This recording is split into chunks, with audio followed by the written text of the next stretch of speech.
From Dolly's recipe বুকে আমি ডলি আজকে আপনাদের কাছে নিয়ে এসেছি ফিশ টমেটো কারি। আর রান্না শুরু করার আগে আপনাদের জানাই নমস্কার আর আমার অন্তরের ভালোবাসা। তাহলে চলুন আজকের রান্না শুরু করি। এই রান্নাটা করার জন্যে আমি 6 পিস কাতলা মাছ নিয়েছি।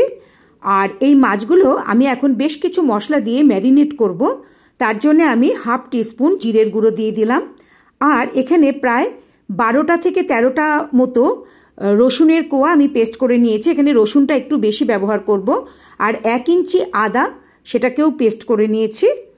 এখন এখানে আমি দেব পেঁয়াজ, একটা মাঝারি সাইজের পেঁয়াজ আমি সেটাকে এইভাবে পেস্ট করে নিয়েছি। আর পুরোটাই আমি দিয়ে দিলাম কিন্তু। আর এখানে দেব হলুদটা একটু কম ব্যবহার করব, তাই আমি হাফ টিস্পুনের একটু কম হলুদ এখানে দিলাম। আর দিয়ে দেব লবণ, আমি এখানে হাফ টিস্পুন লবণ দিয়ে দিলাম। আমি অ্যাকচুয়ালি পুরো লবণটা এখানে দিয়ে দিলাম, কিন্তু পরে রান্নার সময় আমি একবার দেখে নেব যে আর লবণ লাগবে কিনা, তাহলে সেই অনুযায়ী আবার দিয়ে দেব। এখন এটা ভালো করে এই মশলা দিয়ে মেখে আমি 15-20 মিনিট মতো রেখে দেব। আপনাদের হাতে সময় থাকলে আধ ঘন্টা রেখে দেবেন। এখন একটা বড় আর একটা ছোট টমেটো আমি সেদ্ধ করে নিয়েছি আগেই।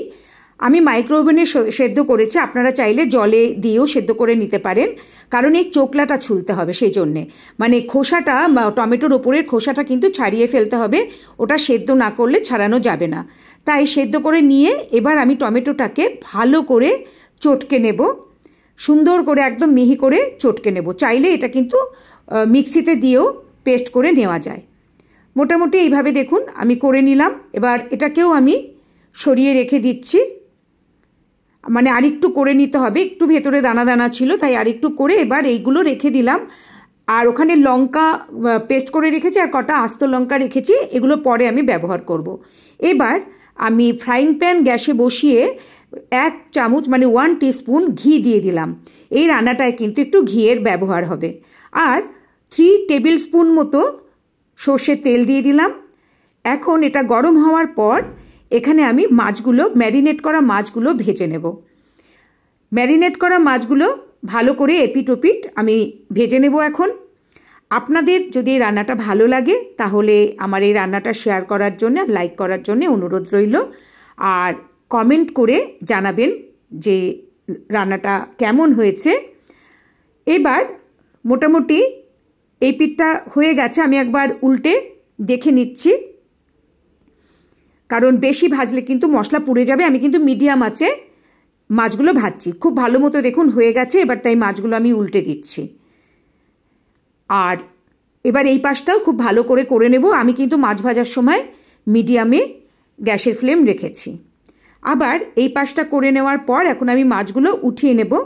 এই মাছের আইটেমটা কিন্তু ভীষণ সুন্দর হয় খেতে, তাই আপনারা একবার এটা করে খেয়ে দেখবেন।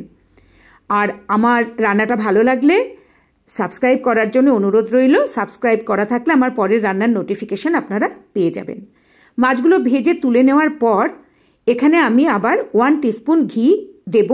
তেল আর ব্যবহার করব না, আবার 1 টিস্পুন ঘি দিয়ে দিলাম। এতে রান্নার স্বাদটা কিন্তু খুব ভালো হয়।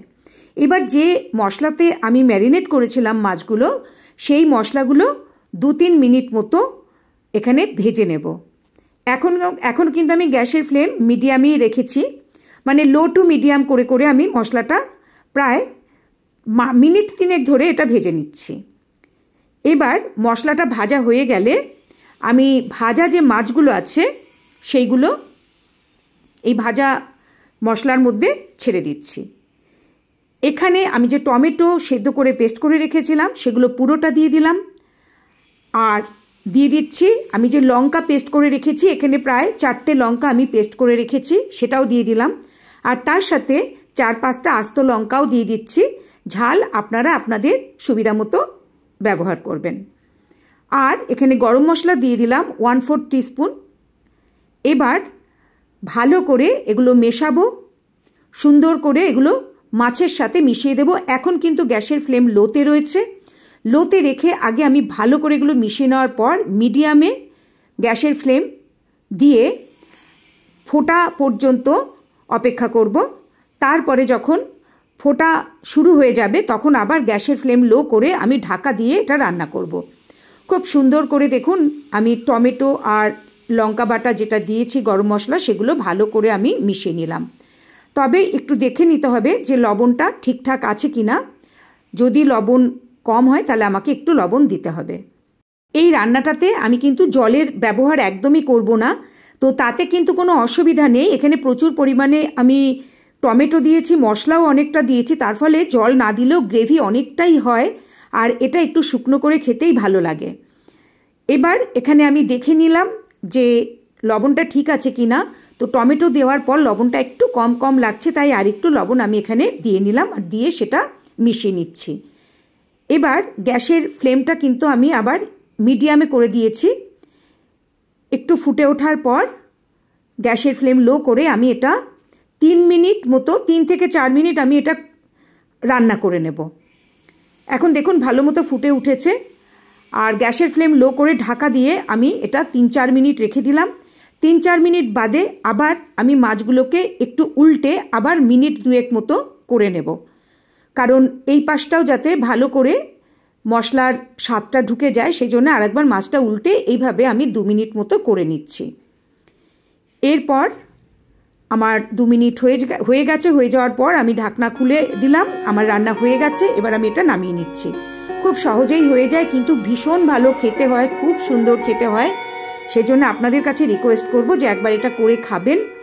আর এই মাছে কিন্তু কোনো জল ব্যবহার হয় না বলে মাছের স্বাদ, মানে এই গ্রেভির স্বাদটা কিন্তু খুবই সুন্দর হয়। আমি এখানে কাতলা মাছ ব্যবহার করেছি, কিন্তু এটা রুই মাছ দিয়েও করা যায়। রুই মাছ দিয়েও কিন্তু এটা খুবই সুন্দর হয়। রুই কাতলা দুরকম মাছ দিয়ে এটা করা যায়। আমি আবার নতুন কোনো রান্না নিয়ে আসবো।